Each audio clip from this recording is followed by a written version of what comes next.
Today, let us see how to install Java Swing Builder.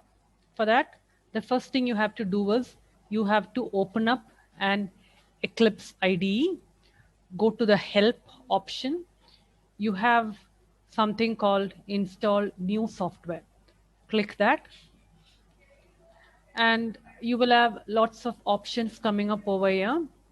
Um, you could go for the latest Eclipse release. I'll go for this latest Eclipse release. You might have something called Luna. If you have Luna, go for Luna. I do have the latest Eclipse release. So I'll click that. It will take some time.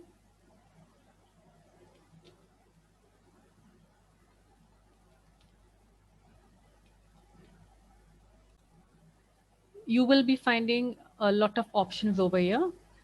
The tool which we are interested in is general purpose tools. We'll click that. So you will find a lot of tools over here. We are not interested in all of that. So what we will do is go down and search until you find the Swing Designer tools. Okay. So we've reached here. So take all the Swing Designer tools, select them. Okay. Go on. Okay. We'll even want the Windows Builder tools, even take that. Okay. That will do. And then just check whether you have done all of that. Okay, I'll just click even these. Okay, so from Swing Designer till the end of Windows Builder, we have clicked everything. I'll click a next. They're calculating the requirements and the dependencies. It might take some time. Okay, you could now cross check whether all things are there. Click a next. The license agreement. Do accept it. Click a finish. And then you will see your installing happening over here. It will take some time. Let's wait patiently for that. I've reached 45%, half more to be done. I'll wait. So I've done with my installation. I've been asked whether I need to restart my Eclipse to apply the software update. I will click restart now. So my Eclipse is restarting now. I'll wait. So I'm getting my new Eclipse workspace. My old programs are still there, but my Eclipse is updated. I'll now go to File, New, Other. And in Other, you will find an option called Window Builder. Click that option. You will find another option called Swing Designer. Click that and go for the application window. Click a next.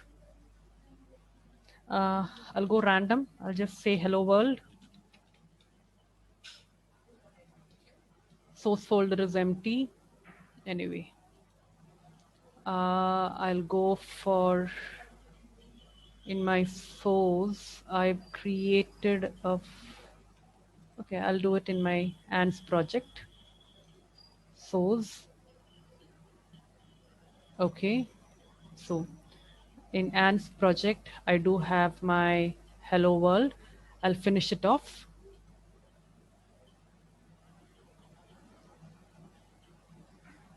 Okay, now look here.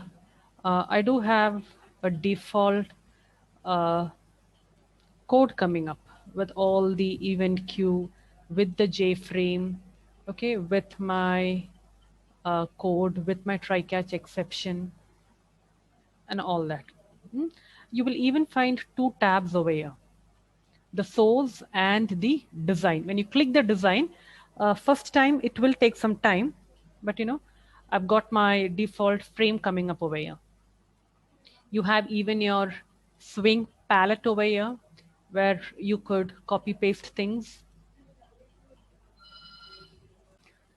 So what I do have now is I do have a Java Swing frame.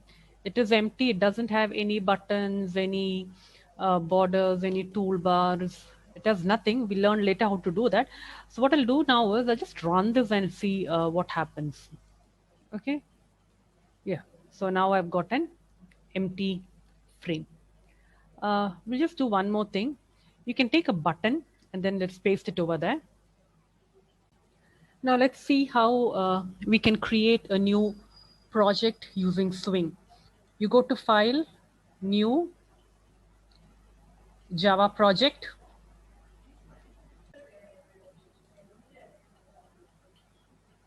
Java Project.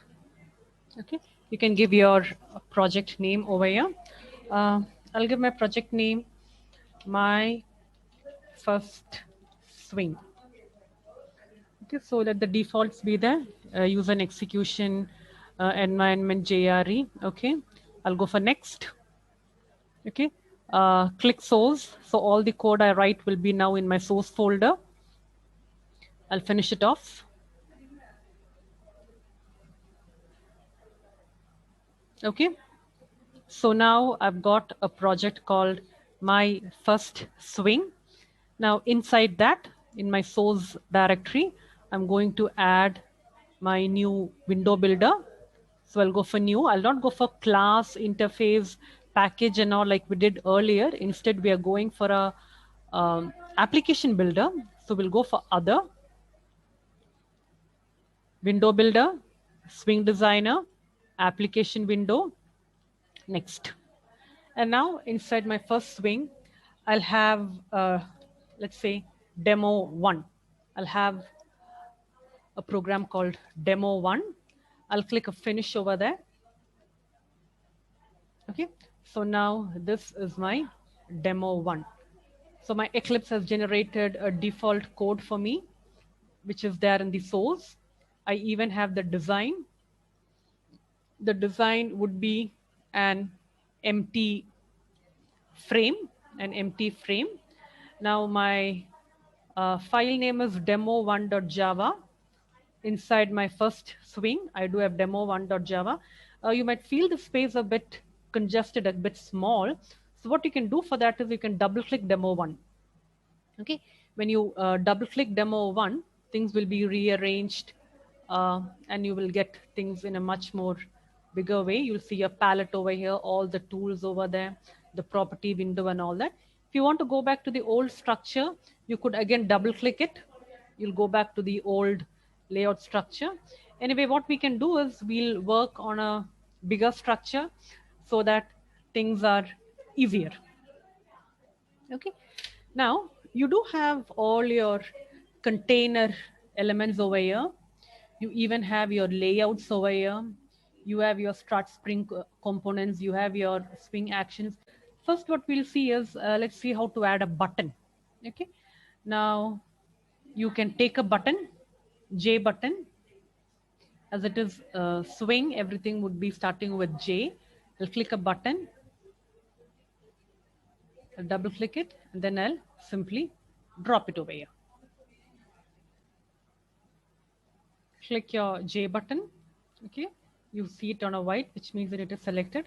Simply move your mouse. Simply move your mouse. You need not drag, just move your mouse. Yeah, you have a button now placed.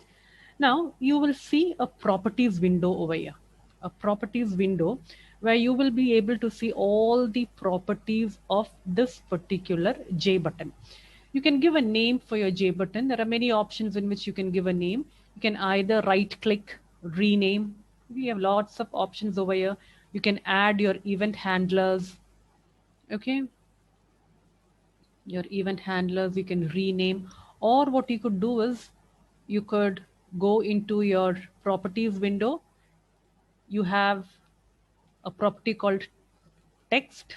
Okay. You can give the name over here. Let's say click me here. Okay, which means your name is changed. You can make it a bit bigger so that it is much more better. You can go into your source and then you can see what happened over here. You've got a new button added, J button. They themselves are given a name, button, new button. Click me here. The bounds have been set, and it is added onto your frame. So here you can see the source, and then here you can see the design. Similarly, you can change a lot of properties over here. You have a background. You can change the font. Okay, let's see background. You have lots of colors over here, system colors, swing colors, named colors, web safe colors. You can go for any color. Let's say I go for a green, click an OK. Okay, the background has changed. Similarly, you can even change your foreground color. Okay, I'll go for a yellow, or I'll go for a darker one. I'll go for a blue. Click an OK. Now look here, my click me here. That has changed. I can even change my font. Okay, I'll go for bold, bold italic, a bit more bigger, 12. Okay, so my button font has changed. Let's go to the source. You need not bother too much about the source. It is changing automatically. The foreground color has been set. The background color has been set. Okay, the font has been set, and so on. You can save your program. Let's run the program. Okay, so you see your um, frame over here, your J frame with a particular button. I'll go back to my design. Let's even see how to add an action listener. So before that, I'll just change the background green. It looks really too much odd. No, I'll just go for a lighter one. Yeah, this looks good.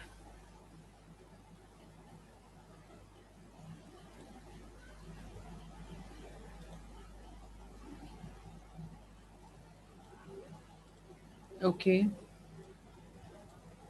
Yeah, looks better. Now what I can do is I'll add an action listener, add event handler, action, action performed. Okay, so now I get my action performed code over here.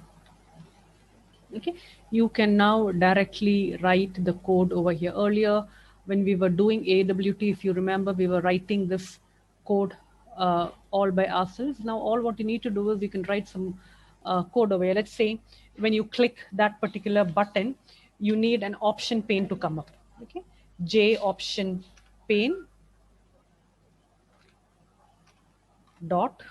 Okay, uh, you call this IntelliSense, like you have all these options coming up. Okay, so I'll just click show. You can click whichever you want in case you want some input to come in. I'll just have a very simple one. uh, Confirm dialog. Okay, the parent component, I'll give null.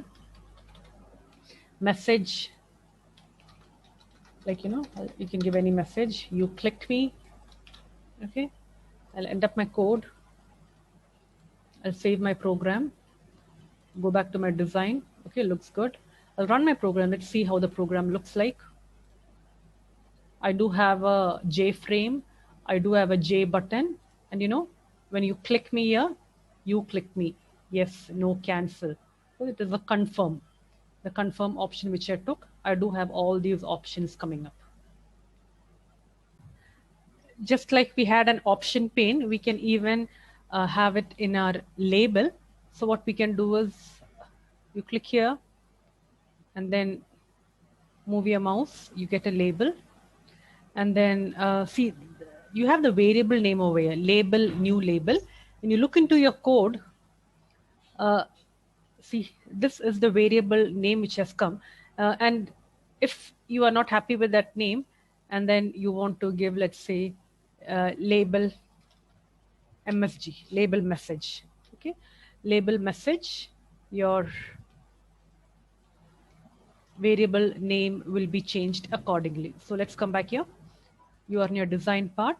You have a label over here. Just make this a bit more bigger. Okay, accordingly, even in the code, it would be changed. And let's say when you click over here, uh, you do not want an option pane to come up. Instead, you want some text to come in the label. So what you can do is you can either double click over here. You will directly go into the code, or you could go directly to line number 50 where the code is written, and then I'll just write, what was my label name? Label MSG. Control C, label MSG dot. Okay. Now the problem is, I did not get my IntelliSense over here because this is a local variable. I'll do one thing. I'll just copy this and then make this global, just like we always do. Okay. I'll J label. Okay. Now let's come back here. Label MSG dot, yeah, set text, and I can give a string over here. You clicked me. I'll end up my code. Okay. Looks good. Okay, there isn't a double quote. I'll add up a double quote away. Looks good. I'll save my program. I'll run my program. Okay. Click me here. You clicked me. So these are the various ways in which you can make your J frame more interactive.